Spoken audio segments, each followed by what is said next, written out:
سولوبلٹی کسی سولیوٹ کی گرام میں وہ مقدار ہوتی ہے جو کسی خاص ٹیمپریچر پر 100 گرام سولونٹ میں حل ہو کر اس کا سیچوریٹڈ سولوشن بنائے۔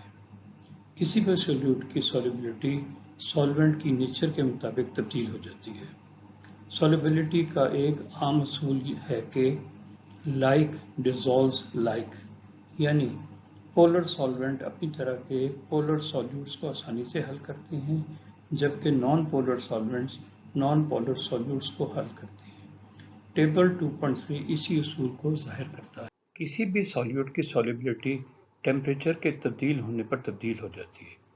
اس کی 3 صورتیں ہو سکتی ہیں۔ پہلی صورت یہ ہے کہ ٹیمپریچر کے بڑھنے پر سولوبلٹی بھی بڑھ جاتی ہے، جیسے سوڈیم نائٹرائٹ کو جب پانی میں حل کیا جاتا ہے تو اس میں حرارت جذب ہوتی ہے۔ دوسری صورت یہ ہے کہ ٹیمپریچر کے بڑھنے سے سولوبلٹی کم ہو جاتی ہے، جیسے کہ لیتھیم سلفیٹ کا پانی میں حل ہونے کا عمل ہے، اس میں حرارت پیدا ہوتی ہے۔ اور تیسری صورت یہ ہے کہ ٹیمپریچر کے بڑھنے یا نہ بڑھنے سے سولوبلٹی پہ کوئی اثر نہیں ہوتا، جیسے کہ سوڈیم کلورائڈ کا پانی میں حل ہونا ہے۔ فگر 2.6 ایک گراف ہے جس میں مختلف سالٹس یا سولیوٹ کی پانی میں سولوبلٹی کو مختلف ٹیمپریچر پر دکھایا گیا ہے۔ ایکس ایکسس یا ہاریزونٹلی 0 سے 100 ڈگری سینٹی گریڈ کا ٹیمپریچر دکھایا گیا ہے، جبکہ وائی ایکسس یعنی ورٹیکلی سولیوٹ کی سولوبلٹی گرامز میں بتائی گئی ہے، جو کہ مختلف ٹیمپریچر پر 100 گرام پانی میں دیکھی گئی۔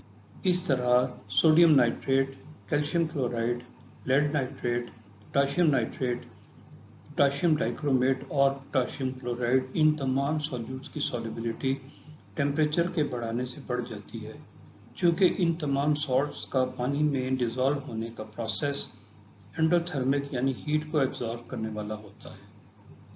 جبکہ سیزیم سلفیٹ واحد سالٹ ہے جس کا پانی میں ڈیزالو ہونے کا عمل انڈوتھرمک نہیں ایکسوتھرمک ہوتا ہے، یعنی کہ یہ ہیٹ ریلیز کرنے والا ہے، جس کی وجہ سے اگر ٹیمپریچر بڑھایا جائے تو اس کی سولوبلٹی کم ہو جاتی ہے، جبکہ سوڈیم کلورائڈ جیسے سولیوٹ کی سولوبلٹی پر ٹیمپریچر کے بڑھانے کا کوئی خاص اثر نہیں ہوتا۔ یہ وہ سالٹ ہیں جو کہ گراف میں دکھائے گئے تھے۔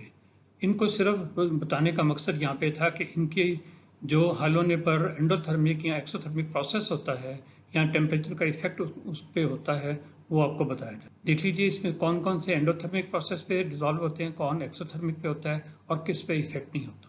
یہ صرف واضح کرنا تھا۔ Thank you.